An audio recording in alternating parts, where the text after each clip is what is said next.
నమస్కారం. రేషియా టీవీ వార్తలకి స్వాగతం. నా పేరు రాజు. ముందుగా హెడ్లైన్ చూద్దాం.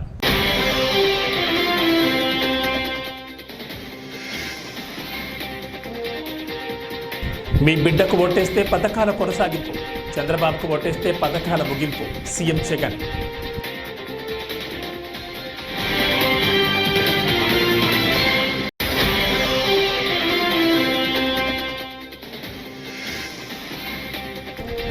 బనగానపల్లి టీడీపీ అభ్యర్థి బీసీ జనార్దన్ రెడ్డి అర్ధాంగి ఇందిరమ్మపై దాడిని తీవ్రంగా ఖండిస్తున్న చంద్రబాబు.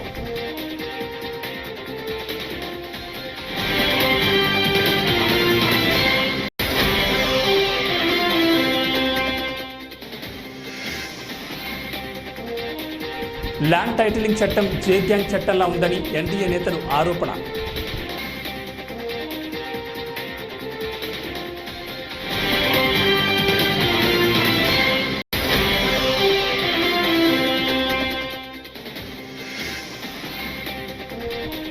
వివేక హత్య కేసులో అవినాష్ రెడ్డిని ముఖ్యమంత్రి జగన్ కాపాడుతున్నారని పీసీసీ అధ్యక్షురాలు షర్మిల మండిపాటు.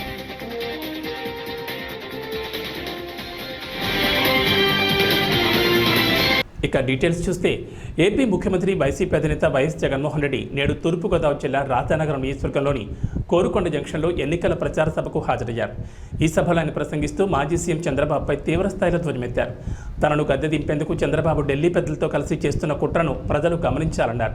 ఈసారి ఎన్నికలు ఇంటింటి భవిష్యత్తును నిర్ణయించే ఎన్నికలని, జగన్కు ఓటు వేస్తే పథకాలు కొనసాగింపు, చంద్రబాబుకు ఓటు వేస్తే పథకాలకు ముగింపు అని స్పష్టం చేశారు. ఎన్నికల ముందు చంద్రబాబు రకరకాల వాగ్దానాలు ఇచ్చి ఆ తర్వాత అవి అమలు చేయకపోవటం వల్ల తమకు కలిగిన నష్టాన్ని ప్రతీకారంగా 2019లో రైతన్నలు, అక్కచెల్లెమ్మలు, నిరుద్యోగులు, సామాజిక వర్గాలు, పల్లె ప్రజలు, పట్టణ ప్రజలు అంతా కలిసి చంద్రబాబు సైకిల్ను ఏ ముక్కకు ఆ ముక్క విరిచి పక్కన పడేశారు. ఆ తుప్పు పట్టిన సైకిల్కు చంద్రబాబు రిపేర్ చేయాలని చాలా కష్టపడతా ఉన్నాడు. ఆ రిపేర్ చేసే భాగంలో ముందుగా ఎర్ర చొక్కాల దగ్గరికి వెళ్ళారు. ఎర్ర చొక్కాల దగ్గరికి వెళ్ళినప్పుడు అక్కడ ఫలితం లేదు. ఆ తర్వాత దత్తపుత్రుడిని పిలుచుకున్నాడు. దత్తపుత్రుడేమో సైకిల్ మొత్తాన్ని చూసి తుప్పు పట్టింది, నేను క్యారేజ్ మీద మాత్రమే ఎక్కుతాను, టీ గ్లాస్ మాత్రమే పట్టుకొని తాగుతాను అన్నాడు. మిగతాది నా వల్ల కాదు అన్నాడు. తర్వాత వదినమ్మను ఢిల్లీకి పంపించాడు. అక్కడ మెకానిక్స్ని దింపాడు. ఇక్కడికి దింపి సైకిల్ ఓ షేపులేకి తీసుకొని రమ్మని చెప్పి అడిగాడు. ఆ ఢిల్లీ నుంచి ఆ మెకానిక్స్ అంతా ఇక్కడికి వచ్చారు. వచ్చి ఆ తుప్పు పట్టిన సైకిల్ను చూశారు.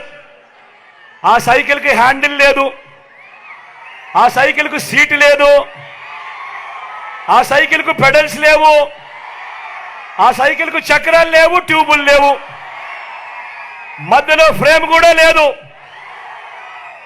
మరి ఇంత తుప్పు పట్టిన సైకిల్ ఎలా బాగు చేస్తామయ్యా చంద్రబాబు అని అడిగారు. అడిగితే ఈ చంద్రబాబు ఏం చేశాడు, పిచ్చి చూపులు చూశాడు. పిచ్చి చూసి ఇదొక్కటే మిగిలింది అని బెల్లు ట్రింగ్ ట్రింగ్ ట్రింగ్ ట్రింగ్ అని బెల్లు కొట్టడం మొదలుపెట్టాడు. ఆ బెల్లు పేరే అబద్ధాల మేనిఫెస్టో. ఆ బెల్లు పేరే అబద్ధాల మేనిఫెస్టో. ఇలా అధికారంలోకి వచ్చేదాకా అబద్ధాలు, మోసాలు. నంద్యాల జిల్లా బనగానపల్లిలో టీడీపీ అభ్యర్థి బీసీ జనార్దన్ రెడ్డి అర్ధాంగి ఇందిరమ్మపై దాడి జరగడం తెలిసిందే. దీనిపై టీడీపీ అధినేత చంద్రబాబు ఆగ్రహం వ్యక్తం చేశారు. ఎన్నికల ప్రచారంలో ఉన్న ఇందిరమ్మపై వైసీపీ నేత కాటసాని రామిరెడ్డి కొడుకు ఓబుల్ రెడ్డి దాడికి పాల్పడ్డాడని తీవ్రంగా ఖండిస్తున్నట్లు తెలిపారు. తల్లి వయసున్న మహిళలపై రాళ్లు, కర్రలతో దాడి చేసిన ఈ సంస్కారహీనులను, రౌడీలను మళ్లీ గెలిపించాలా అని ధ్వజమెత్తారు.